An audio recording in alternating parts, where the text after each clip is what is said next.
My name is Lew White, and today we're going to talk about the image and the mark of the beast.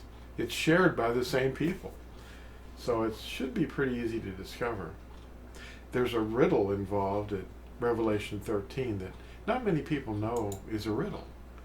You have to have information or wisdom of Yahuah's word before you can actually interpret either one. The image and mark of the beast, well, you have to identify what the beast is. The beast is a reign or a kingdom that's going on, and it has been going on. It's here. It's been going on since Babel, and Babel, of course, is the first city, and it was ruled over by the first king, Nimrod. And that first beast, and the second beast, and the third beast, and the fourth beast are all easily identified. If you read Daniel, and it's all laid out for you there, what kingdoms they represented and over time. But the fourth beast is a composite of all the beasts. And I don't know if you know what it is, but they've taken the reins of the earth, and they're seeking to take them even more tightly than we can even believe. But they're getting away with it. So anyway, the interesting thing is, the people who are desperately trying to figure it out are lacking one thing. They're not walking in the Word. They're not doing the Word. They're doing other things. They're steeple people and Hindus and various other kinds of faiths. They're, beliefs. I shouldn't use that word. Anyway, the thing that we have to pay attention to is Yahuah's Word. It's where the truth is. The image of the beast is the same as it was 4,000 years ago in Babel. The most widely used image for the sun deity has held first place throughout history and is expressed in every ancient culture of the world. The magic symbol of the sun represented the reborn Nimrod, the solar crux. Constantine in 325 and 321 and around the early part of the 300s, Nimrod was worshipped in another way. He worshipped Nimrod as Apollo. He had an idea. You see, Nimrod's name is just babbled throughout the world under various other sun deities' names, Zeus and Ra and Egypt and all those. And from that point, from Constantine's reign, it became the symbol of Christianity. And all historians know that he confused or mixed up the sun with Yahusha.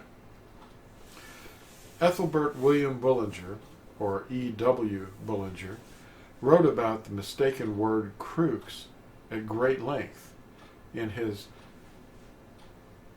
annotations of the Companion Bible in 1909. I think it was released. He died in 1913, but it was subsequently released over in about 9 phases.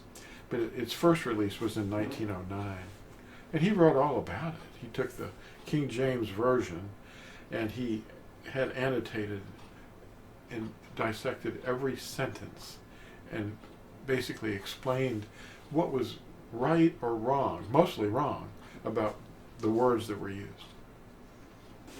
The King James Version is the Anglican Catholic translation made directly from the Latin Vulgate into English, and it was completed in 1611.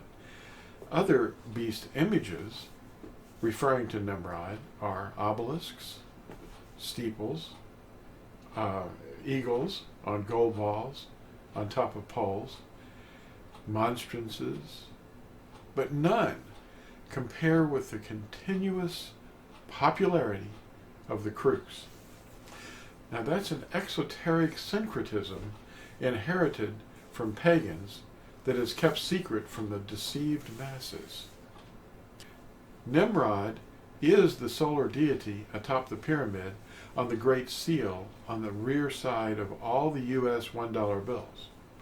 It was designed by Adam Weishaupt And he used it to restart the Jesuits under the name Illuminati, a group of illuminated men, a secret society, because they had suppressed the Jesuits in 1773, but he restarted them under another name in 1776.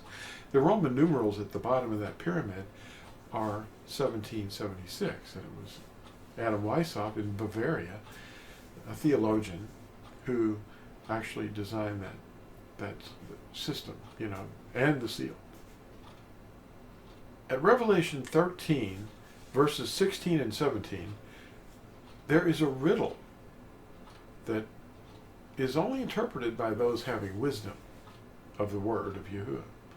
Buying and selling on the seventh day reveals who has the mark, and it's usually also shared by those who worship the image of the beast. So what's the mark of the beast?